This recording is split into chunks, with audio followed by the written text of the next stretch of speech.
ನಮ್ಮದು ಇಬ್ಬರದ್ದು ಕೃಷಿಯದ್ದೇ ಬ್ಯಾಕ್ಗ್ರೌಂಡ್. ಅದೇ ಬೆಂಗಳೂರಿನಲ್ಲಿ ನಮ್ಮದು ಒಂದು ಎಕೋಫೋನಿಕ್ಸ್ ಫಾರ್ಮ್ ಇದೆ. ನನ್ನ ಮಾವನವ್ರು ಹೇಳೋರು, ನಾವು ಬೆಂಗಳೂರಲ್ಲಿದ್ದಾಗ ಅಮೇರಿಕಲ್ಲಿದ್ದರು, ನೀವು ಯಾವುದೇ ಫೀಲ್ಡಿಗೆ ಹೋಗಿ ಆದರೆ ಅದು ನಿಮ್ಮ ಮೂಲ ಬೇರು ಕೃಷಿ, ಅದನ್ನು ಮರಿಬೇಡಿ ಅಂತ ಹೇಳುವರು. ಈಗ ನಾವು ಬೆಳೆಯುವ ಬೆಳೆಗೆ ಸರಿಯಾದ ಬೆಲೆ ಸಿಗಬೇಕಿದ್ರೆ ಏನು ಮಾಡುವ ಅಂತ ಕರಿಮೆಣಸನ್ನು ಮಾಡ್ತಾರೋ, ಕರಿಮೆಣಸಿಗೆ ಏನಾದರೂ ಒಂದು ಮೌಲ್ಯವರ್ಧನೆ ಮಾಡುವ ಅಂತ. ಮತ್ತು ನಮ್ಮದೊಂದು ವಿಷನ್ ಅದು ಯಾವ ಥರ ಹೇಳಿದ್ರೆ, ನಾವು ಯಾವುದೇ ಮೌಲ್ಯವರ್ಧನೆ ಮಾಡಿದರೂ ಅದು ಆರೋಗ್ಯಕ್ಕೂ ಒಳ್ಳೆಯದಿರಬೇಕು. ಕರಿಮೆಣಸು ಹಾಗೆ ನಿಂಬೆಯಿಂದ ಒಂದು ಎಸೆನ್ಸನ್ನು ಮಾಡಿದ್ವಿ. ಕೋಕೋ ಕೋಲಾ ಪೆಪ್ಸಿಯ ಥರನೇ ಟೇಸ್ಟ್ ಬರ್ತಾ ಇದೆ ಹೇಳುವಾಗ ನಮ್ಗೆ ತುಂಬ ಖುಷಿ ಆಯಿತು. ಇದು ನಮ್ಮ ಅಡುಗೆ ಕೋಣೆಯಲ್ಲಿ ಒಂದು 5 ಲೀಟರ್ ಪಾತ್ರೆ ಹಿಡ್ಕೊಂಡು ಎಕ್ಸ್ಪರಿಮೆಂಟ್ ಮಾಡಿ ಇವತ್ತು ಒಂದು ನೆಮ್ಮದಿ. ಕೆಲವು ಒಂದೆರಡು ಆಯುರ್ವೇದಿಕ್ ಡಾಕ್ಟರ್ಸನ್ನು ನಾವು ಕನ್ಸಲ್ಟ್ ಮಾಡಿದ್ದೆವು. ಇದರಲ್ಲಿ ಇರುವ ನಾವು ಮಾಡಿದ ಮೆಥಡ್ ಎಲ್ಲ ಸರಿ ಇದೆಯಾ ಹೇಗೆ ಅಂತ ಕೇಳಲಿಕ್ಕೆ. ಸುಮಾರು ಫಂಕ್ಷನ್ಗಳಲ್ಲಿ ಎಸೆನ್ಸ್ ಶುಭ ಸಮಾರಂಭಗಳಲ್ಲಿ ಈಗ ಮದುವೆ ಉಪನಯನಗಳು ಟ್ರೆಂಡ್ ಆಗಿದೆ. ಹೌದು ಹೌದು. ಎರಡು ವೆರೈಟಿ ಇದೆ ನಮ್ಮಲ್ಲಿ. ಒಂದು ವಿತ್ ಶುಗರ್, ಇನ್ನೊಂದು ಶುಗರ್ಲೆಸ್. ಮುಚ್ಚಳ ತೆಗೆದು ಡೈರೆಕ್ಟ್ ಕುಡಿಯುವಾಗ ರೆಡಿ ಟು ಡ್ರಿಂಕ್ ಪಾನೀಯವನ್ನು ನಾವು ಮಾರುಕಟ್ಟೆಗೆ ತರುವಂತಹ ಯೋಜನೆಗಳು ಮುಂದೆ ಇದೆ.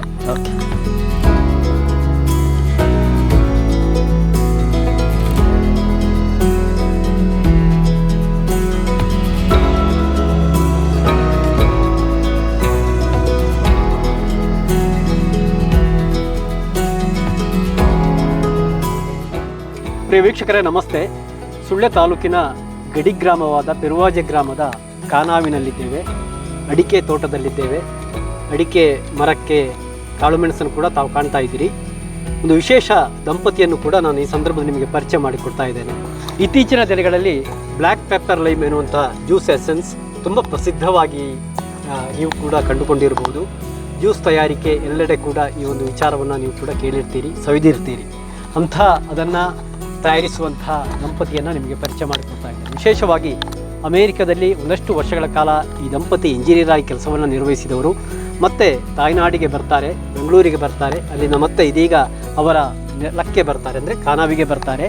ಇಲ್ಲಿ ಈ ಒಂದು ವಿಶೇಷವಾಗಿ ಲೈಮ್ ಮತ್ತು ಪೆಪ್ಪರ್ ಸೇರಿಸುವಂಥ ಒಂದು ವಿಶೇಷವಾದ ಒಂದು ಎಸೆನ್ಸನ್ನು ತಯಾರಿಸಿ ಅದು ಇವತ್ತು ಜ್ಯೂಸ್ ಆಗಿ ನಾಡಿನಾದ್ಯಂತ ಸುಪ್ರಸಿದ್ಧವಾಗಿರುವಂಥದ್ದು, ತುಂಬ ಆರೋಗ್ಯವರ್ಧಕ ಕೂಡ ಆಗಿರುವಂಥದ್ದು, ಮೌಲ್ಯವರ್ಧಿತವಾಗಿರುವಂಥ ಆ ಮೌಲ್ಯವರ್ಧನೆಗೆ ಕಾರಣವಾಗಿರುವಂಥ ವಿಶೇಷವಾಗಿ ನಮ್ಮ ಕೃಷಿ ಬೆಳೆಗಳು ಸವಾಲುಗಳನ್ನು ಎದುರಿಸ್ತಾ ಇರುವಂಥ ಈ ದಿನಗಳಲ್ಲಿ ಮೌಲ್ಯವರ್ಧಿತ ಉತ್ಪನ್ನಗಳ ಮೂಲಕ ಇದಕ್ಕೆ ಒಂದು ಮಾರುಕಟ್ಟೆಯನ್ನು ಮತ್ತು ಆದಾಯವನ್ನು ಕಂಡುಕೊಳ್ಳುವಂಥ ದೃಷ್ಟಿಯಿಂದಲೂ ಕೂಡ ಇದೊಂದು ಹೊಸ ಪ್ರಯತ್ನ.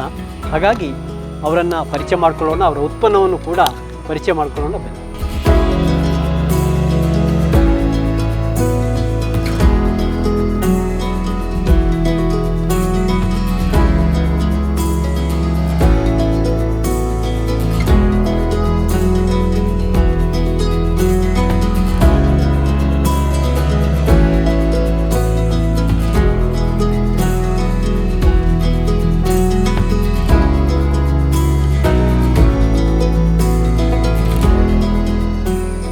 ಪ್ರಿಯ ವೀಕ್ಷಕರೇ, ನಾನೇನು ಉಲ್ಲೇಖ ಮಾಡಿದೆ ಮೌಲ್ಯವರ್ಧಿತ ಉತ್ಪನ್ನದ ಮೂಲಕ ಇವತ್ತು ಮನೆ ಮಾತಾಗಿರುವಂಥ ನರಸಿಂಹ ತೇಜಸ್ವಿ ಮತ್ತು ಶ್ವೇತಾ ದಂಪತಿ ನಮ್ಮ ಜೊತೆಗಿದ್ದಾರೆ. ಇಬ್ಬರಿಗೂ ಕೂಡ ನಮಸ್ತೆ. ನಮಸ್ತೆ. ನಮಸ್ತೆ. ಕಾನಾವು ಎನ್ನುವಂಥದ್ದು ನಮಗೆಲ್ಲ ಗೊತ್ತೇ ಇದೆ.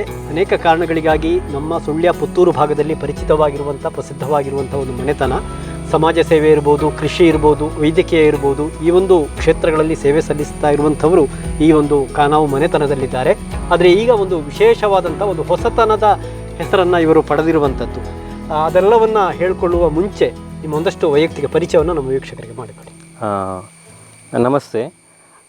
ನಾನು ನರಸಿಂಹ ತೇಜಸ್ವಿ ಅಂತ ಹೇಳಿ BE ಇನ್ ಕಂಪ್ಯೂಟರ್ ಸೈನ್ಸ್ ಮಾಡಿ ನಾನು ಮೊದಲನೇದಾಗಿ ಐಟಿಮಿಕ್ ಅಂತ ಹೇಳುವ ಕಂಪನಿಯಲ್ಲಿ ಕೆಲಸ ಮಾಡ್ತಾ ಇದ್ದೆ. ಅದರ ನಂತರ ಸೈಬರ್ ಎನ್ನುವ ಕಂಪನಿಯಲ್ಲಿ ಈ ಕಂಪನಿಯ ಮುಖಾಂತರ ಅಮೇರಿಕಾದಲ್ಲಿ ಒಂದು 6 ವರ್ಷ ಕೆಲಸ ಮಾಡಿ ಆ ಸಮಯದಲ್ಲಿ ಶ್ವೇತಾ ಅವರನ್ನು ಮದುವೆಯಾಗಿ ನಂತರ ನಾವು ಒಂದು 2 ವರ್ಷ ಅಮೇರಿಕಾದಲ್ಲಿ ಇದ್ವಿ. ನಂತರ 2015ರಲ್ಲಿ ವಾಪಸ್ ಬೆಂಗಳೂರಿಗೆ ಬಂದು ಅಲ್ಲಿ ಬೆಂಗಳೂರಲ್ಲಿ ನಂತರ ಆಪ್ಟಿಮಿಕ್ಸ್ ಅಂತ ಒಂದು ಸಾಫ್ಟ್ವೇರ್ ಕಂಪನಿಯಲ್ಲಿ ನಾನು ವರ್ಕ್ ಮಾಡ್ತಾ ಇದ್ದೆ. ಹಾಗೆ ಈ ಸಮಯದಲ್ಲಿ ನಾವು ಬಂದ ನಂತರ ಇರ್ಬೋದು, ಅದ್ರ ಮುಂಚಿಂದನೂ ನಾವು ಕೃಷಿ ನಾವು ಎಲ್ಲಿ ಹೊರಗಡೆ ಎಲ್ಲಿ ಎಷ್ಟೇ ಕೆಲಸ ಮಾಡಿದರೂ ಕೂಡ ನಮ್ಮ ಬ್ಯಾಕ್ಗ್ರೌಂಡ್ ಅಗ್ರಿಕಲ್ಚರ್ ಇರುವ ಕಾರಣ ನಾವು ಹುಟ್ಟಿ ಬೆಳೆದದೆಲ್ಲ ಈ ಅಡಿಕೆ ತೋಟ, ಕಾಳುಮೆಣಸು, ಅದನ್ನು ಅದರ ಬಗ್ಗೆ ಮಾತಾಡೋದಕ್ಕೆ ಮುಂಚೆ ಕಾನವನ್ನು ಕೂಡ ಸ್ವಲ್ಪ ಪರಿಚಯ ಮಾಡಿಕೊಡಿ ನಿಮ್ಮ. ಸರಿ, ಕಾನಾವಿನ ಬಗ್ಗೆ ಹೇಳೋದಾದರೆ ಇಲ್ಲಿ ನನ್ನ ಅಜ್ಜ ಕಾನವ್ ನರಸಿಂಹಭಟ್ ಅಂತ, ಅವರು ಸುಮಾರು 1940 ಅಂದಾಜಲ್ಲಿ ಇರ್ಬೋದು ಈ ಜಾಗವನ್ನು ತಗೊಂಡು ಇಲ್ಲಿಗೆ ಬಂದರು. ಇದರ ಮುಂಚೆ ಅವರು ಕಾಸರಗೋಡು, ಈಗಿನ ಕಾಸರಗೋಡಿನ ಬಾಜ ಅಂತ ಹೇಳೋ ಜಾಗದಲ್ಲಿ ಅಲ್ಲಿ ಇದ್ದರು. ಅವರು ಇಲ್ಲಿಗೆ ಬಂದ ನಂತರ ಆಗ ದಟ್ಟ ಕಾಡಿನ ಜಾಗ ಇಲ್ಲಿ, ಅಂದರೆ ಸರಿಯಾಗಿ ಬರಲಿಕ್ಕೊಂದು ರಸ್ತೆ ಕೂಡ ಇದ್ದ ಜಾಗ ಇರಲಿಲ್ಲ ಏನು ಕೂಡ. ನಂತರ ಅವರು ಇಲ್ಲಿ ಸುಮಾರು ಒಟ್ಟಾರೆ ಇಲ್ಲಿ ಒಂದು 40-45 ಎಕರೆ ಕೃಷಿ ಭೂಮಿ ಇದೆ. ಅದನ್ನು ಈಗ ನಾವು ಈಗಿನ ಜನ್ರೇಷನಲ್ಲಿ ನಾನು ನರಸಿಂಹ ತೇಜಸ್ವಿ, ನಾವು ಮತ್ತು ನನ್ನ ಅಣ್ಣ ನರಸಿಂಹ ಶರ್ಮಾ ಅಂತ, ಅವರು ಪುತ್ತೂರಲ್ಲಿ ಡಾಕ್ಟರ್ ಆಗಿದ್ದಾರೆ. ನಾವಿಬ್ಬರು ಈ ಒಟ್ಟು ಜಾಗವನ್ನು ಈಗ ಮೇಂಟೈನ್ ಮಾಡ್ತಾ ಇದ್ದೇವೆ. ಇಲ್ಲಿ ಇದರಲ್ಲಿ ಏನೆಲ್ಲ ಕೃಷಿ ಮಾಡ್ತಾ ಕೃಷಿ ಈಗ ನಾವು ಅಡಿಕೆ, ಮುಖ್ಯವಾಗಿ ಅಡಿಕೆ, ಅದರೊಟ್ಟಿಗೆ ಕಾಳುಮೆಣಸು, ಬಾಳೆ, ರಬ್ಬರ್ ಮತ್ತು ತೆಂಗು, ಹೀಗೆ ಎಲ್ಲ ಸ್ವಲ್ಪ ಕೊಕ್ಕೋ, ಎಲ್ಲ ರೀತಿಯ ಇಂಥದ್ದೆಲ್ಲ ಕೃಷಿ ಇದೆ. ಶ್ವೇತಾ ಮೇಡಮ್, ತಮ್ಮ ಕೌಟುಂಬಿಕ ಹಿನ್ನೆಲೆಯನ್ನು ಹೇಳುವುದಾದರೆ? ನಮಸ್ತೆ. ನಾನು ಪುತ್ತೂರಲ್ಲಿ ಹುಟ್ಟಿ ಬೆಳೆದದ್ದು. ಮುಂಡಾಜೆ ಗೋವಿಂದ ಶಾಸ್ತ್ರಿ ಹಾಗೂ ವಿಜಯಲಕ್ಷ್ಮಿ ದಂಪತಿಗಳ ಪುತ್ರಿ ನಾನು. ನಮ್ಮದು ಅಲ್ಲಿನೂ ಕೃಷಿಯೇ, ಅಡಿಕೆ, ತೆಂಗು, ಇದೇ ಥರದ ಅಲ್ಲಿಯ ಕೃಷಿ, ಅಡಿಕೆ, ತೆಂಗು, ಕರಿಮೆಣಸು, ಹೀಗೆ ನಮ್ಮದು ಇಬ್ಬರದ್ದು ಕೃಷಿಯದ್ದೇ ಬ್ಯಾಕ್ಗ್ರೌಂಡ್. ನಾನು ಆಮೇಲೆ ವಿವೇಕಾನಂದದಲ್ಲಿ ನನ್ನ ಹೈಸ್ಕೂಲ್, PUC ಎಲ್ಲ ಆದ ನಂತರ SDM ಉಜಿರೆಯಲ್ಲಿ ಇಂಜಿನಿಯರಿಂಗ್ ಮಾಡಿ, ಆಮೇಲೆ ನಾನು ಇವರನ್ನು ವಿವಾಹ ಆದ ನಂತರ ಅಮೆರಿಕಕ್ಕೆ ಹೋಗಿ ಆಮೇಲೆ ಬೆಂಗಳೂರಿಗೆ ಬಂದದ್ದು. ಬೆಂಗಳೂರಿನಲ್ಲಿ ಏನು ಮಾಡ್ತಾ ಇದ್ದೀರಿ? ಅದೇ ಬೆಂಗಳೂರಿನಲ್ಲಿ ನಮ್ಮದು ಒಂದು ಎಕೋಫೋನಿಕ್ಸ್ ಫಾರ್ಮ್ ಇದೆ. ಅದು 2019ರಲ್ಲಿ ನಾವು ಆರಂಭ ಮಾಡಿದ್ದು. ಅದು ನೀರಲ್ಲಿ ಬೆಳೆಸುವ ಕೃಷಿ, ಜಲಜಶ್ರೀ ಎಕೋಫೋನಿಕ್ ಫಾರ್ಮ್ ಅಂತ. ಅದೊಂದು ಸಣ್ಣ ಮಟ್ಟಿದ್ದು. ಅದರಲ್ಲಿ ಒಂದು ಕಡೆ ಮೀನನ್ನು ಸಾಕ್ತೇವೆ, ಇನ್ನೊಂದು ಕಡೆ ಲೆಟ್ಯೂಸ್ ಹೇಳುವ ಸೊಪ್ಪುಗಳನ್ನು, ಈ ಸ್ಯಾಲೆಡ್ಗಳಿಗೆಲ್ಲ ಹೋಗ್ತದೆ ಅಂಥ ಸೊಪ್ಪುಗಳನ್ನು ಬೆಳೆಸುವ ಒಂದು ಸಣ್ಣ ಮಟ್ಟಿನ ಫಾರ್ಮ್ ಇದೆ. ಸಾಯಿಲೆಸ್ ಫಾರ್ಮಿಂಗ್, ಸಾವಯವ ಆರ್ಗ್ಯಾನಿಕ್ ಸಾಯಿಲೆಸ್ ಫಾರ್ಮಿಂಗ್. ಒಂದು ಕಡೆ ಮೀನಿನಿಂದ ಆದಾಯ, ಇನ್ನೊಂದು ಕಡೆ ಸೊಪ್ಪು ಅಥವಾ ಸಾವಯವ ಗಿಡಗಳಿಂದ, ತರಕಾರಿಗಳಿಂದ ಆದಾಯ. ಓಕೆ, ಬಹುಶಃ ಆಗಲೇ ಪ್ರಯೋಗಶೀಲವಾದ ಮನಸ್ಸು ಕೃಷಿಗೆ ಸಂಬಂಧಪಟ್ಟ ಹಾಗೆ. ಹೇಗೆ ಈ ಯೋಚನೆ ಹೇಗೆ ಬಂತು ಅಂತ? ಈಗ ನಾವು 2025ರಲ್ಲಿ ಊರಿಗೆ ಬರೋದು ಅಂತ ಇತ್ತು. ಆದರೆ ನಾವು 2022ರಲ್ಲಿ ಊರಿಗೆ ಬಂದ್ವಿ. ನಮ್ಮ ಮಾವನವರು ಕಾನವ್ ತಿರುಮಲೇಶ್ವರ ಭಟ್, ಅವರು ಒಂದು ಒಳ್ಳೆಯ ಕೃಷಿಕರು. ಅವರು ಇಲ್ಲಿ ಇದನ್ನೆಲ್ಲ ನೋಡಿಕೊಂಡು ಚೆನ್ನಾಗಿ ಕೃಷಿ ಮಾಡ್ತಾ ಇದ್ದವರು. ಅವರು ಇರುವಾಗ ನಮಗೆ ಕೃಷಿಯಲ್ಲಿ ಇಂಟ್ರೆಸ್ಟ್ ಇದ್ರೂ ನಾವು ಬೆಂಗಳೂರಿಂದ ಬಂದು ಹೋಗಿ ಆ ಥರ ಮಾಡ್ತಿದ್ವಿ. ಆದರೆ ಇದರಲ್ಲಿ ಹೆಚ್ಚು ನಾವು ತೊಡಗಿಸ್ಕೊಳ್ತಿರ್ಲಿಲ್ಲ. ಆದರೆ ಅವರಿಗೆ 2022ರಲ್ಲಿ ಅನಾರೋಗ್ಯ ಬಂದಾಗ ನಮ್ಮ ಹೇಳಿದ ಜವಾಬ್ದಾರಿಯಿಂದ ಜಾಸ್ತಿ ಪೂರ್ವಜರು ಮಾಡಿ ಇಷ್ಟು ಚೆನ್ನಾಗಿ ಬೆಳೆಸಿರೋ ಕೃಷಿ ಭೂಮಿಯನ್ನು ಚೆನ್ನಾಗಿ ಮುಂದುವರಿಸಿಕೊಂಡು ಹೋಗಬೇಕು, ಹಸಿರಾಗಿರ್ಬೇಕು. ನನ್ನ ಮಾವನವ್ರು ಹೇಳೋರು, ನಾವು ಬೆಂಗಳೂರಲ್ಲಿದ್ದಾಗ ಅಮೆರಿಕಲ್ಲಿದ್ದರು, ನೀವು ಯಾವುದೇ ಫೀಲ್ಡಿಗೆ ಹೋಗಿ, ಆದರೆ ಅದು ನಿಮ್ಮ ಮೂಲ ಬೇರು ಕೃಷಿ, ಅದನ್ನು ಮರಿಬೇಡಿ ಅಂತ ಹೇಳುವರು. ನಾವೀಗ ಬೆಂಗಳೂರಿಗೆ ಬಂದ್ರೂ ಅವರು ಹೇಳೋರು, ಶ್ವೇತಾ ಅಥವಾ ತೇಜಸ್ವಿ, ನೀವು ಒಮ್ಮೆ ತೋಟಕ್ಕೆ ಹೋಗಿ ಬನ್ನಿ ಅಂತ ಮುಂಚೆನೂ ಹೇಳೋರು. ಆದರೆ ಜವಾಬ್ದಾರಿ ನಮಗೆ ಇರಲಿಲ್ಲ. ಹಾಗೆ ನಾವು ಅವರು ಅನಾರೋಗ್ಯ ಕಾರಣ ಮಾತ್ರ ಅಲ್ಲದಿದ್ರು ನಾವು ಇಲ್ಲಿಗೆ ಬರುವಾಗಾಯಿತು.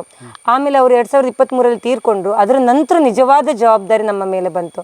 ಇಲ್ಲಿ ಬಂದ ನಂತರ ಇದು ಹಾಳಾಗಬಾರ್ದಲ್ಲ, ಒಂದೊಂದೇ ನಮಗೆ ಕೃಷಿ, ಅಡಿಕೆ ಗೊತ್ತು, ತೆಂಗು ಗೊತ್ತು, ಎಲ್ಲ ಗೊತ್ತು, ಅಲ್ಲಿ ಆ ಗೊಬ್ಬರ ಹಾಕ್ತೇವೆ, ಈ ಗೊಬ್ಬರ ಎಲ್ಲ ಗೊತ್ತು. ಆದರೆ ಇಲ್ಲಿ ಇಳಿದ ನಂತರ ಗೊತ್ತಾಯಿತು ಎಂತೆಂಥ ಯಾವ ಥರ ಕಾಲಕ್ಕೆ ಎಷ್ಟು ಸಾಧ್ಯತೆ, ಎಷ್ಟೇ ಚೆನ್ನಾಗಿ ನಾವು ಎಫರ್ಟ್ ಹಾಕಿದ್ರು ವಾತಾವರಣ ವೈಪರೀತ್ಯದಿಂದ ಏನೆಲ್ಲ ಸಮಸ್ಯೆಗಳು ಬರುತ್ತವೆ ಅದೆಲ್ಲ ನಮಗೆ ಮುಂದೆ ಗೊತ್ತಾಯಿತು.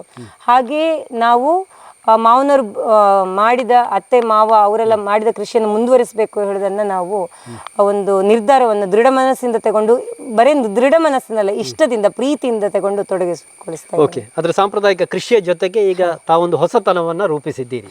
ಈ ಕಲ್ಪನೆ ಹೇಗೆ ಬಂತು ಅಂತ? ಈಗ ನಾವು 2022ರಲ್ಲಿ ಬಂದ್ವಿ, ಮತ್ತು ಒಂದು 2025ರವರೆಗೂ 3 ವರ್ಷ ನಾವು ನಮ್ಮ ಈಗ ಇಲ್ಲಿ ಮುಂಚಿನಿಂದ ಬರುವ ಒಂದು ಅಂದಾಜು ಒಂದು 20-22 ಕೆಲಸದವರಿದ್ದಾರೆ. ಅವರದ್ದು ನಮಗೆ ಅವರ ಬೆಂಬಲನೂ ಇದೆ ನಮಗೆ. ಅವರಿಂದಲೂ ನಾವು ಕಲ್ತಿದ್ದೇವೆ, ನಾವು ಅವ್ರಿಗೆ ಹೇಳಿಕೊಟ್ಟೂ ಇದೆ. ಅದೆಲ್ಲ ಮಾಡಿ ಒಂದು 3 ವರ್ಷದಲ್ಲಿ ಸೆಟ್ ಆಯಿತು ಅಂತ ಹೇಳೋದಿಲ್ಲ, ಅಂತೂ ನಾವು ಇದರಲ್ಲಿ ಒಂದು ಅಂದಾಜು ಮಟ್ಟಿಗೆ ನಮ್ಮ ಇಲ್ಲಿ ಸಮಸ್ಯೆಗಳು ಪರಿಹಾರ ಎಲ್ಲ ಸಿಕ್ತು. ಮತ್ತು ನಮಗಾಯಿತು, ಈಗ ನಾವು ಬೆಳೆಯುವ ಬೆಳೆಗೆ ಸರಿಯಾದ ಬೆಲೆ ಸಿಗಬೇಕಿದ್ರೆ ಏನು ಮಾಡುವ ಅಂತ, ವ್ಯಾಲ್ಯೂ ಅಡಿಷನ್ ಮಾಡುವ ಅಂತಾಯಿತು. ಹಾಗೆ ನಾನು ನನ್ನ ಹಸ್ಬೆಂಡ್ ಅವರೆಲ್ಲ ಯೋಚಿಸ್ತಾ ಇದ್ವಿ. ಸಂಜೆ ಕೆಲಸ ಎಲ್ಲ ನಾವು ಅವರವರ ಕೆಲಸ ಆದ ನಂತರ ಯೋಚಿಸೋದು ವ್ಯಾಲ್ಯೂ ಅಡಿಷನ್ ಏನು ಮಾಡೋದು, ತೆಂಗಿಗೆ ಮಾಡೋದಾ ಅಥವಾ ಬಾಳೆ ಹಣ್ಣಿಗೆ ಮಾಡೋದಾ ಅಥವಾ ಕೊಕ್ಕುಗೆ ಮಾಡೋದಾ ಅಥವಾ ಕರಿಮೆಣಸಿಗೆ ಮಾಡೋದಾ ಅಂತ. ನಮ್ಮಲ್ಲಿ ಇಲ್ಲಿ ಲಾರ್ಜ್ ಸ್ಕೇಲಲ್ಲಿ ನಾವು ಅಡಿಕೆಯೊಂದಿಗೆ ಕರಿಮೆಣಸನ್ನು ಮಾಡ್ತಾ ಇರುವ, ಕರಿಮೆಣಸಿಗೆ ಏನಾದರೂ ಒಂದು ಮೌಲ್ಯವರ್ಧನೆ ಮಾಡುವ ಅಂತ ಹೇಳುವ. ಕರಿಮೆಣಸು ಸುಮಾರು ಮೊದಲು ಒಂದು 2000 kg ಆಗುವಷ್ಟು ಇಲ್ಲಿ ಬೆಳೀತಿತ್ತು. ಈಗ ವಾತಾವರಣ ವೈಪರ್ಯದಿಂದ ಸ್ವಲ್ಪ ಹೆಚ್ಚುಕ್ಕಿಂತ ಜಾಸ್ತಿ ಸ್ವಲ್ಪ ಕಮ್ಮಿ ಆಗ್ತಾ ಇದೆ. ಅದೇ ಆ ಥರ ನಾವು ಅದನ್ನು ಈಗ ಸ್ಟಾಕಲ್ಲಿ ಇಡ್ತಿದ್ರು ಮುಂಚೆ, ಈಗಲೂ ಇಡ್ತಾ ಇದ್ವಿ. ಒಳ್ಳೆ ಬೆಲೆ ಬಂದಾಗ ಅದನ್ನು ಕೊಡೋದು. ಅದಕ್ಕೆ ನಾವು ಕರಿಮೆಣಸಿನ ಮೌಲ್ಯವರ್ಧನೆ ಮಾಡುವ ಅಂತ ಇದು ಮಾಡಿದ್ವಿ. ಆದರೆ ಏನು ಅಂತ ಒಂದು ಮನಸ್ಸಿನಲ್ಲಿ ಯೋಚನೆ ಇತ್ತು. ಆಮೇಲೆ ಈಗಿನ ಜನ್ರೇಷನ್ಗೆ ಏನು ಅಂತ ಹೇಳಿದ್ರೆ ಎಲ್ಲನೂ ಬೇಗ ಬೇಗ ಆಗಬೇಕು. ಈಗಿನ ಜನ್ರೇಷನ್ಗೆ ಮಾತ್ರ ಎಲ್ಲ ವರ್ಗದ ಜನರಿಗೂ ಹಾಗೆ, ದೊಡ್ಡವರು ಇರಲಿ ಸಣ್ಣವರು ಇರಲಿ, ಬೇಗ ಬೇಗ ಆಗಬೇಕು. ಹಾಗೆ ಮತ್ತು ನಮ್ಮದೊಂದು ವಿಷನ್ ಅದು ಯಾವ ಥರ ಹೇಳಿದ್ರೆ, ನಾವು ಯಾವುದೇ ಮೌಲ್ಯವರ್ಧನೆ ಮಾಡಿದರೂ ಅದು ಆರೋಗ್ಯಕ್ಕೂ ಒಳ್ಳೆದಿರಬೇಕು. ನಾಲಿಗೆ ರುಚಿಯೊಟ್ಟಿಗೆ ಮನಸ್ಸಿಗೆ ಇಷ್ಟ ಆಗೋದ್ರ ಒಟ್ಟಿಗೆ ಆರೋಗ್ಯಕ್ಕೂ ಒಂದು ಒಳ್ಳೆಯ ಒಂದು ಇದು ಹೆಲ್ಪ್ ಆಗಬೇಕು ಹೇಳುವ ಇದರಿಂದ ಅದು ಆರಂಭ ಆದದ್ದು ನಮ್ಮ ವಿತಾನ ನ್ಯಾಚುರಲ್ಸ್ ಹೇಳುವ ಕಂಪೆನಿ. ಹಾಗೆ ಇದು ನಾವು ಕರಿಮೆಣಸು ಅದನ್ನು ಈಗ ಕಷಾಯ ಮಾಡುವನ ಅಂತ ಹೊಡ್ಕೊಂಡ್ವಿ. ಕಷಾಯ ಮಾಡೋದಂತಾಗುವ ಪುನಃ ಹಾಲು ಹಾಕಬೇಕು, ನೀರು ಹಾಕಬೇಕು, ಕುದಿಸ್ಬೇಕು, ಅದು ಆಗೋದಿಲ್ಲ. ಆದರೆ ಅದು ಒಳ್ಳೆಯದು. ಆದರೆ ಈಗ ಕಷಾಯ ಪಾನಕ ಅಂತ ಹೇಳಿದರೆ ಮಕ್ಕಳಿಗೆ ಯಂಗ್ಸ್ಟರ್ಸಿಗೆಲ್ಲ ಅಯ್ಯೋ ಪಾನಕನ ಅಂತ ಆಯಿತು. ಅದಕ್ಕೆ ನಾವು ಜ್ಯೂಸ್ ಮಾಡೋಣ ಅಂತ ಆಯಿತು. ಎಲ್ಲರಿಗೂ ಸೋಡಾ ಗೊತ್ತಿದೆ, ಸೋಡಾ ಇಷ್ಟಪಡೋರು. ಅದಕ್ಕೆ ನಾವು ಕರಿಮೆಣಸು ಹಾಗೆ ನಿಂಬೆಯಿಂದ ಒಂದು ಎಸೆನ್ಸನ್ನು ಮಾಡಿದ್ವಿ. ಸ್ಕ್ವಾಶ್ ಅಂತ ಹೇಳ್ಬೋದು, ಎಸೆನ್ಸ್ ಅಥವಾ ಸ್ಕ್ವಾಶ್ ಅಂತ ಹೇಳೋದು. ಅದರಲ್ಲಿ ಹುಳಿ, ಸಿಹಿ, ಖಾರ ಎಲ್ಲನೂ ಇದೆ. ನೀವು ಜಸ್ಟ್ ನೀರು ಇಲ್ಲದಿದ್ದರೆ ಸೋಡಾ. ಈಗ ಸೋಡಾ ಇಷ್ಟಪಡೋರು ಸೋಡಾ, ಈಗ ಬೇಸಿಗೆಗಾಲದಲ್ಲಿ ಸೋಡಾ ಹಾಕಿ ತುಂಬಾ ಇಷ್ಟ ಆಯಿತು ಜನರಿಗೆ. ಈಗ ಎಷ್ಟು ಜನ ಹೇಳಿದರೆ ನಿಮ್ಮ ಇದು ಕೋಕೋ ಕೋಲಾ ಪೆಪ್ಸಿಯ ಥರನೇ ಟೇಸ್ಟ್ ಬರ್ತಾ ಇದೆ ಹೇಳುವಾಗ ನಮ್ಗೆ ತುಂಬ ಖುಷಿ ಆಯಿತು. ಅದಕ್ಕೆ ಪೆಪ್ಸಿ ಕೋಕೋ ಕೋಲಾಗೆ ನಾವು ಕಂಪೇರ್ ಮಾಡೋದಲ್ಲ, ಆದರೆ ನಮ್ಮದು ಆರೋಗ್ಯವಂತಹ ಪಾನೀಯವನ್ನು ಜನರು ಇದು ಮಾಡ್ತಾ ಇದ್ದಾರೆ. ಕೃಷಿಕರು ಬೆಳೆದಿದ್ದಕ್ಕೆ ಒಂದು ಒಳ್ಳೆ ಬೆಂಬಲ ಸಿಗ್ತಾ ಇದೆ ಹೇಳುವ ಒಂದು ಫೀಡ್ಬ್ಯಾಕ್ ಬಂದಾಗ ತುಂಬ ಖುಷಿ ಆಯಿತು. ಪ್ರಿಯ ವೀಕ್ಷಕರೇ, ಹೇಗೆ ಈ ಹೊಸ ಕನಸು ಆರಂಭ ಆಯಿತು ಎನ್ನುವುದನ್ನು ಶ್ವೇತಾ ಮೇಡಮ್ ಮತ್ತು ನರಸಿಂಹ ತೇಜಸ್ವಿ ಅವರು ಹೇಳಿದರು. ಈಗ ಏನು ಆ ಸ್ಕ್ವಾಶ್ ಉತ್ಪನ್ನ ಏನಿದೆ ಅದು ನಿರ್ಮಾಣ ಅಥವಾ ತಯಾರಿ ಆಗ್ತಾ ಇರುವಂಥ ಅವರ ಯೂನಿಟ್ಗೆ ಬಂದಿದ್ದೇವೆ. ಇಲ್ಲಿ ಏನೆಲ್ಲ ಇದೆ ಅದನ್ನು ಹೇಳಿ. ನಾವೀಗ ಮ್ಯಾನ್ಯುವಲ್ ಆಗಿ ಸ್ಟಾರ್ಟ್ ಮಾಡಿದ್ದು. ನಿಜ ಹೇಳಬೇಕು ಹೇಳಿದ್ರೆ ಒಂದು 5 ಲೀಟರ್ ಪಾತ್ರೆಯಿಂದ ನಾವು ಸ್ಟಾರ್ಟ್ ಮಾಡಿದ್ದು. ಒಂದು ನಮ್ಮ ಅಡುಗೆ ಕೋಣೆಯಲ್ಲಿ ಒಂದು 5 ಲೀಟರ್ ಪಾತ್ರೆ ಹಿಡ್ಕೊಂಡು ಎಕ್ಸ್ಪರಿಮೆಂಟ್ ಮಾಡಿ ಇವತ್ತು ಒಂದು ನೆಮ್ಮದಿದೆ. ಇವತ್ತೀಗ ಒಂದು 5 ತಿಂಗಳಲ್ಲಿ 4000 ಲೀಟರ್ ಆಗುವಷ್ಟು ನಮ್ಮ ಸ್ಕ್ವಾಶ್ ಒಂದು ಮಾರಾಟ ಆಯ್ತು ಹೇಳೋದಕ್ಕೆ ಒಂದು ತುಂಬ ನೆಮ್ಮದಿ ಇದೆ, ಖುಷಿಯೂ ಇದೆ. ಆದರೆ ನಮ್ಮದೀಗ ಸಣ್ಣ ಸೆಟಪ್, ಆದರೆ ಒಂದು ಯೋಚನೆ ಇದೆ, ಸಣ್ಣದಿಂದ ದೊಡ್ಡ ಆಗ್ಬೋದು ಹೇಳುವಂತಹ ಒಂದು ವಿಷನ್ ಇದೆ. ಹಾಗೆ ಈಗ ನಾವು ಮ್ಯಾನ್ಯುವಲ್ ಆಗಿ ಮಾಡ್ತಾ ಇದ್ದೇವೆ. ನಾವೀಗ ಹೇಗೆ ಹೇಳಿದ್ರೆ ಒಂದು ಇದು 60 ಲೀಟರ್ ಅದು 40 ಲೀಟರ್ ದಿನಕ್ಕೆ ಸಾಧಾರಣ ಅದೇ 160 ಲೀಟರ್ ಆಗುವಷ್ಟು ಪ್ರೊಡಕ್ಷನ್ ಮಾಡ್ತಾ ಇದ್ದೇವೆ ನಾವು. ಅದೇ ಕರಿಮೆಣಸು ನಾವು ಅದನ್ನು ಬತ್ತಿಸಿ ಆಮೇಲೆ ಅದನ್ನು ಸೋಸಿ ನಿಂಬೆಹಣ್ಣು ಹಾಕಿ ಆ ಥರ ನಾವು ಈಗ ಮ್ಯಾನ್ಯುವಲ್ ಆಗಿ ಮಾಡ್ತಾ ಇದ್ದೇವೆ. ಓಕೆ. ಜೊತೆಗೆ ಇತರ ಕಾರ್ಮಿಕರು ಕೂಡ ಸಹಕಾರವನ್ನು ಮಾಡ್ತಾ ಇದ್ದಾರೆ. ತಾವು ಕೂಡ ಗಮನಿಸ್ತಾ ಇದ್ರಿ. ಅವರು ನಿಂಬೆ ಏನಿದೆ, ನಿಂಬೆಹಣ್ಣಲ್ಲಿಂದ ತರ್ತೀರಿ ಈಗ? ನಿಂಬೆ ಹಣ್ಣನ್ನು ನಮಗೆ ಏಜೆಂಟ್ಗಳಿದ್ದಾರೆ, ಅವರು ಈಗ ಘಟ್ಟದ ಸೈಡಿಂದ ತರಿಸ್ತಾ ಇದ್ದಾರೆ, ತಂದು ನಮಗೆ ಸಪ್ಲೈ ಮಾಡ್ತಾ ಇದ್ದಾರೆ. ನಿಮ್ಮ ಈ ಉತ್ಪನ್ನದಲ್ಲಿ ಏನೆಲ್ಲ ವೆರೈಟಿ ಇದೆ? ನಮ್ಮದಲ್ಲಿ ಈಗ ನಾವು ಏನು ಮಾಡಿದ್ದೇವೆ ಹೇಳಿದ್ರೆ, ಅದೇ ಕರಿಮೆಣಸು ನಿಂಬೆ ಹಣ್ಣಿದ್ದು ಸಾರ, ಅದು ಸಿಹಿ. ನಾವು ಸಿಹಿಗೆ ಸಕ್ಕರೆನೇ ಹಾಕ್ತಾ ಇರೋದು.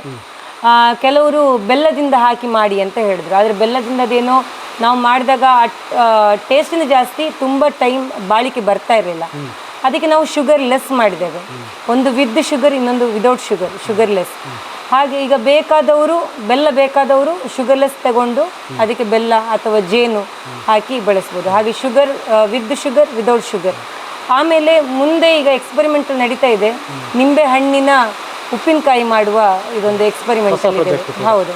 ಜೊತೆಗೆ ಈ ಒಂದು ಪ್ರೊಸೆಸ್ನ ಹಂತದಲ್ಲಿ ಬಹಳಷ್ಟು ಪರೀಕ್ಷೆಗಳನ್ನು ಕೂಡ ನೀವು ಮಾಡಿದ್ರಲ್ಲ? ಹೌದು.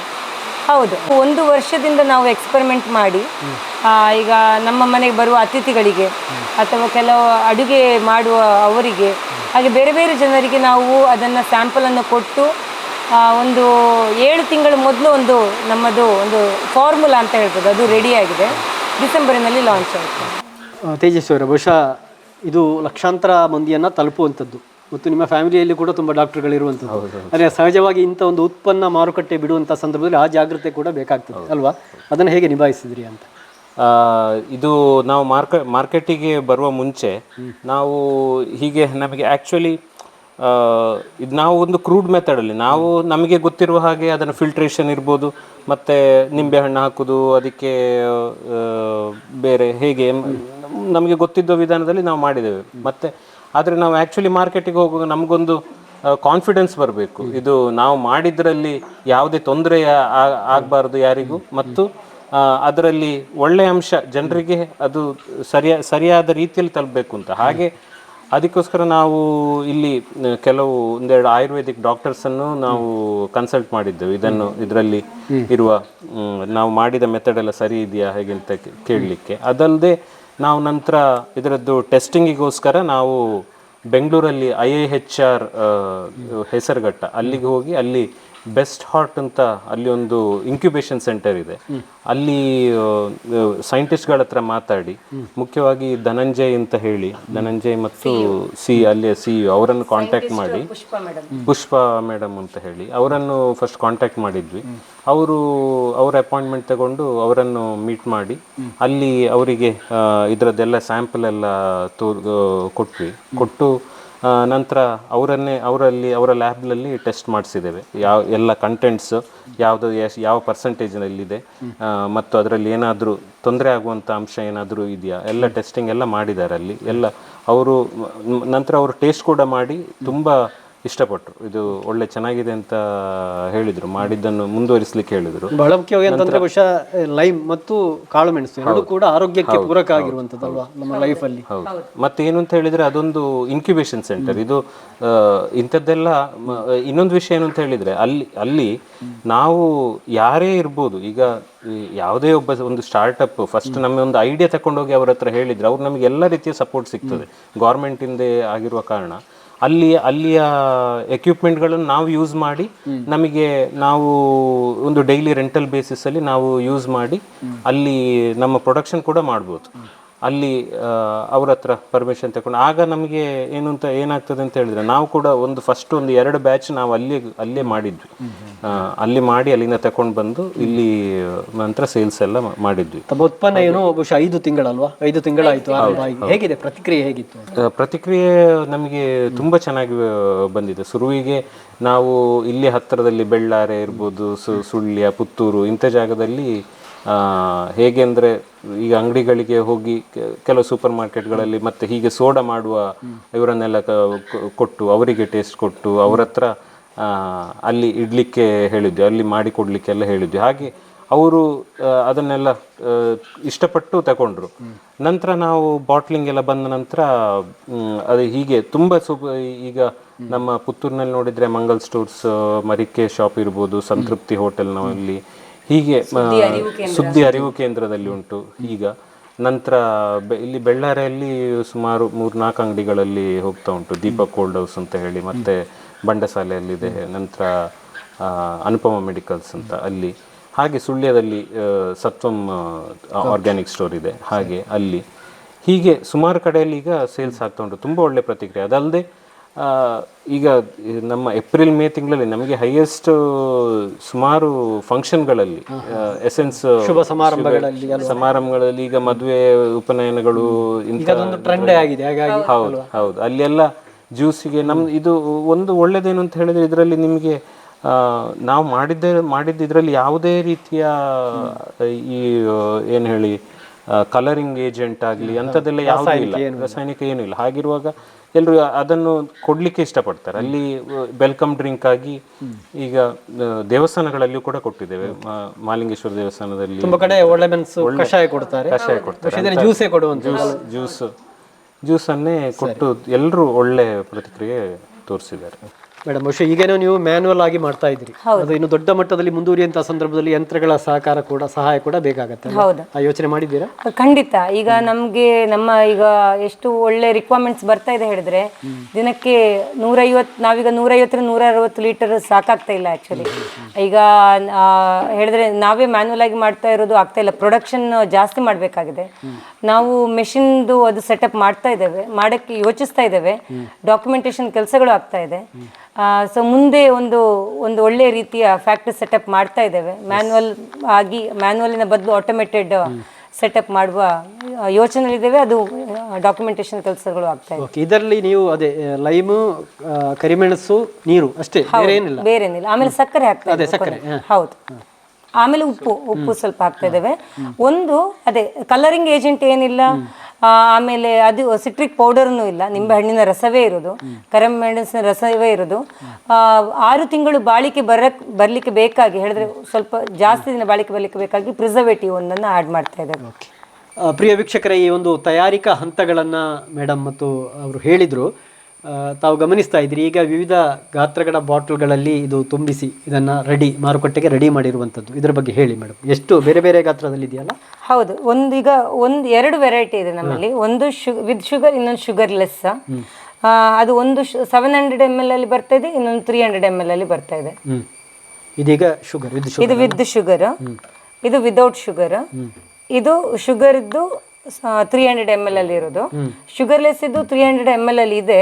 ಬಟ್ ಅದು ಈಗ ಇದನ್ನು ಬಳಕೆ ಮಾಡುವಲ್ಲಿ ಏನಾದರೂ ಸೂಚನೆಗಳು ಉಂಟಾ? ಇದರಲ್ಲಿ ಇದೆ. ಇದರಲ್ಲಿ ಯಾವ ತರ ಬಳಕೆ ಮಾಡಬೇಕು ಅಂತ ಇದೆ. 1:3 ಅಲ್ಲಿ. ಈಗ ಸಿಂಪಲ್ ಆಗಿ ಹೇಳ್ಬೇಕು ಹೇಳಿದ್ರೆ, 1 ಕಪ್ ಜ್ಯೂಸ್ ಮಾಡ್ಬೇಕಿದ್ರೆ 1/4 ಕಪ್ ನಮ್ಮ ಎಸೆನ್ಸ್, 3/4 ಕಪ್ ನೀರು, ಇಲ್ಲದಿದ್ರೆ ಸೋಡಾ. ನೀರಿನಲ್ಲಿ ಸೆಕೆಗಾಲದಲ್ಲಿ ಅದೇ ಸೋಡಾ ಒಳ್ಳೇದಾಗ್ತಿತ್ತು. ಈಗ ಯಾರಿಗೂ ಸೋಡಾ ಇಷ್ಟ ಆಗುದಿಲ್ಲ. ಅದೀಗ ಮಳೆಗಾಲದಲ್ಲಿ, ಎಸ್ಪೆಷಲಿ ಮಳೆಗಾಲದಲ್ಲಿ ನೀರು ಬಳಕೆ ತುಂಬಾ ಒಳ್ಳೇದಾಗ್ತದೆ. ಅದರಲ್ಲಿ ಬಿಸಿ ನೀರು ಹಾಕಿ ಕುಡಿದ್ರೆ ಒಂಥರ ಪಾನಕ ಟೇಸ್ಟ್ ಬರ್ತದೆ. ಮೇಡಮ್, ನಾವೆಲ್ಲ ಏನು ಕರಿಮೆಣಸು ಕಷಾಯ, ಒಳ್ಳೆಮೆಣಸು ಕಷಾಯ ಕುಡದೆ ಬೆಳೆದವರು. ಸಹಜವಾಗಿ ಇಂಥದನ್ನ ನೋಡುವಾಗ ಕೂಡ ಇದರಲ್ಲಿ ಆರೋಗ್ಯವಾಗಿ ಕೂಡ ತುಂಬಾ ಪೂರಕ ಅಂಶಗಳು ಇರ್ತವೆ. ಏನೆಲ್ಲ ಇದೆ ಅಂತ, ಯಾವುದಕ್ಕೆಲ್ಲ ಇದು ಆಗ್ತದೆ? ಹೌದು, ಈಗ ನಮ್ಮ ಎಸೆನ್ಸ್, ನಮ್ಮ ಇದರಲ್ಲಿ ಸ್ಕ್ವಾಶ್ ಅಲ್ಲೇ ಇದೆ ಹೆಸರು, ಬ್ಲ್ಯಾಕ್ ಪೆಪ್ಪರ್ ಲೈಮ್ ಎಸೆನ್ಸ್ ಅಂತ. ಈ ಕರಿಮೆಣಸು ನಿಮ್ಗೆಲ್ಲ ಗೊತ್ತಿರುವ ಹಾಗೆ ಈ ಶೀತಕ್ಕೆ, ಕೆಮ್ಮಿಗೆ, ಅದಕ್ಕೆಲ್ಲ ಒಳ್ಳೇದು. ಮತ್ತೆ ಕೆಲವರು ಹೇಳ್ತಾರೆ ಅದೇ ಡೈಜೆಷನ್ಗೂ ಒಳ್ಳೇದಾಗ್ತದೆ ಹೇಳುವಂತಹ ಒಂದು ಫೀಡ್ಬ್ಯಾಕ್ನು ಸಿಕ್ಕಿದೆ ನಮಗೆ. ಹಾಗೆ ಈ ನಮ್ಮ ಎಸೆನ್ಸ್ ಅದೇ ಕೆಲವೊಂದು ಫೀಡ್ಬ್ಯಾಕ್ ಬಂತು, ಹೊಟ್ಟೆ ಉಬ್ಬರ ಕಮ್ಮಿ ಆಗ್ತದೆ ಅಂತ. ಈಗ ನಮಗೆ ಗೊತ್ತಿರುವ ಹಾಗೆ, ಈಗ ಸುಮಾರು ಆಯುರ್ವೇದಿಕ್ ಇಲ್ಲಿ ನಾವು ಓದಿದಾಗ ಕೆಲವರು ಹೇಳಿದ ಪ್ರಕಾರ ಕರಿಮೆಣಸು ನಾಲಿಗೆಗೆ ಖಾರ ಆದ್ರೂ ಹೊಟ್ಟೆಗೂ ತಂಪು ಅಂತ ಹೇಳ್ತಾರೆ. ಈಗ ಈ ಕರಿಮೆಣಸಿಂದ ನಮ್ಮ ಜ್ಯೂಸ್ ಎಸೆನ್ಸ್ ಅನ್ನ ತಗೊಂಡ ಕಸ್ಟಮರ್ಗಳು ಸುಮಾರು ಜನ ಹೇಳಿದ್ದಾರೆ, ಕೆಮ್ಮು ತುಂಬ ಕಮ್ಮಿ ಆಗಿದೆ, ಶೀತ ತುಂಬ ಕಮ್ಮಿ ಆಗಿದೆ, ಡೈಜೆಷನ್ಗೆ ಹೆಲ್ಪ್ ಆಗ್ತದೆ ಅಂತ ಹೇಳುವಂಥ ಫೀಡ್ಬ್ಯಾಕ್ ಬಂದಿದೆ. 1000 ಮೈಲುಗಳ ಪಯಣ ಒಂದು ಸಣ್ಣ ಹೆಜ್ಜೆಯಿಂದ ಆರಂಭಗೊಳ್ತದೆ ಎನ್ನುವಂಥ ಮಾತಿದೆ. ಬಹುಶಃ ಇವತ್ತು ಪುತ್ತೂರಿನಲ್ಲಿ ಆರಂಭಗೊಂಡ ಎಷ್ಟೋ ಇಂಥ ಉತ್ಪನ್ನಗಳು ಇವತ್ತು ಜಗತ್ತಿನಾದ್ಯಂತ ಒಂದು ಕೀರ್ತಿಯನ್ನು ಸಂಪಾದಿಸಿದೆ. ನಿಮ್ಮದು ಕೂಡ ಹಾಗೆ ಆಗಲಿ ಎನ್ನುವುದು ನಮ್ಮ ಆಶಯ. ಅದರ ಜೊತೆಗೆ ಮುಂದಿನ ಕನಸು ಏನಿದೆ ಅಂತ ಹೇಳಿ? ಮುಂದೆ ನಮ್ಮದು ಅದೇ ನಮ್ಮ ವಿಷನ್ ಇರೋದ ಹಾಗೆ ನ್ಯಾಚುರಲ್ ಆಗಿಯೇ, ಯಾವುದೇ ಆದಷ್ಟು ಕೆಮಿಕಲ್ಗಳೆಲ್ಲ ಬಳಕೆ ಇಲ್ಲದೆ ನಮ್ಮ ಉತ್ಪನ್ನಗಳು ಗ್ರಾಹಕರಿಗೆ ಸೇರಬೇಕು, ಅವರ ಆರೋಗ್ಯಕ್ಕೂ ಒಳ್ಳೇದಾಗಬೇಕು, ಯಾವುದೇ ಹಾನಿಕರ ಆಗಬಾರ್ದು, ನ್ಯಾಚುರಲ್ ಆಗಿ ನಾವು ಎಲ್ಲ ಉತ್ಪನ್ನಗಳನ್ನು ಬಳಸಬೇಕು ಅಂತ ಇದಿರೋದು. ಈಗ ಇದರ ನಮ್ಮ ಕರಿಮೆಣಸಿನ ಸ್ಕ್ವಾಶ್ ಒಟ್ಟಿಗೆ ಮುಂದೆ ಅದೇ ನಿಂಬೆಹಣ್ಣು ಕರಿಮೆಣಸಿನ ಉಪ್ಪಿನಕಾಯಿ ಮಾಡುವಂತಹ ಒಂದು ಎಕ್ಸ್ಪೆರಿಮೆಂಟಲ್ ಇದೆ, ಅದು ಮಾರುಕಟ್ಟೆಗೆ ಬರಲಿದೆ. ಅದಲ್ಲದೆ ಇನ್ನೂ ಸುಲಭವಾಗಿ ಹೇಳಿದ್ರೆ, ಈಗ ನೀವು ಇದನ್ನ ಈಗ ಸುಲಭ ಮಾಡಿದ್ದೇವೆ ನಾವು, ಜಸ್ಟ್ ನೀರು ಇಲ್ಲದ್ರೆ ಸೋಡಾ ಆ್ಯಡ್ ಮಾಡಿದ್ರೆ ಆಯ್ತು. ಇನ್ನು ಮುಂದೆ ಮುಚ್ಚಳ ತೆಗೆದು ಡೈರೆಕ್ಟ್ ಕುಡಿಯುವಾಗೆ ರೆಡಿ ಟು ಡ್ರಿಂಕ್ ಪಾನೀಯವನ್ನು ನಾವು ಮಾರುಕಟ್ಟೆಗೆ ತರುವಂತಹ ಯೋಜನೆಗಳು ಮುಂದೆ ಇದೆ. ನೋಡಿದ್ರಲ್ಲ ವೀಕ್ಷಕರೇ, ಕೇವಲ 5 ತಿಂಗಳಲ್ಲಿ ಈ ಒಂದು ಹಳ್ಳಿಯಲ್ಲಿ ಉತ್ಪನ್ನವಾಗಿರುವಂಥ ಅಥವಾ ಮೌಲ್ಯವರ್ಧಿತ ಉತ್ಪನ್ನವಾಗಿ ಮೂಡಿಬಂದಿರುವ ಒಂದು ಸ್ಕ್ವಾಶ್ ಇವತ್ತು ಇಡೀ ನಮ್ಮ ಈ ಭಾಗದಲ್ಲಿ ಪ್ರಸಿದ್ಧ ಆಗಿದೆ. ಇನ್ನಷ್ಟು ಪ್ರಸಿದ್ಧ ಆಗಲಿಕ್ಕಿದೆ. ಮೌಲ್ಯವರ್ಧಿತ ಉತ್ಪನ್ನಗಳ ಮೂಲಕ ಕೃಷಿಗೂ ಕೂಡ ಹೊಸ ಆದಾಯವನ್ನು ಕಂಡುಕೊಳ್ಳುವ ದೃಷ್ಟಿಯಿಂದ ಈ ದಂಪತಿ ಮಾಡ್ತಾ ಇರುವಂತಹ ಒಂದು ಕೆಲಸ ಅದು ಖಂಡಿತವಾಗಿಯೂ ಶ್ಲಾಘನೀಯ. ಅವರಿಗೆ ಒಳ್ಳೆಯದಾಗಲಿ ಎನ್ನುವುದು ನಮ್ಮ ಸುದ್ದಿ ಸಂಸ್ಥೆಯ ಆಶಯ ಕೂಡ. ಈ ಕಾನಾವಿನ ಈ ಮನೆಯಿಂದ ಕ್ಯಾಮರಾ ಪರ್ಸನ್ ಕೌಶಿಕ್ ರಾಮ್ ಬಳ್ಳಕ್ಕ, ಸುದ್ದಿ ರಿಪೋರ್ಟರ್ ಗಣೇಶ್ ಕುಕ್ಕುದೊಡ್ಡಿ ಜೊತೆ ನಾನು ದುರ್ಗಾಕುಮಾರ್ ನಾಯಕರೇ, ಸುದ್ದಿ ನ್ಯೂಸ್ ಸುಳ್ಯ. ಧನ್ಯವಾದಗಳು. ನಮಸ್ತೆ. Thank you.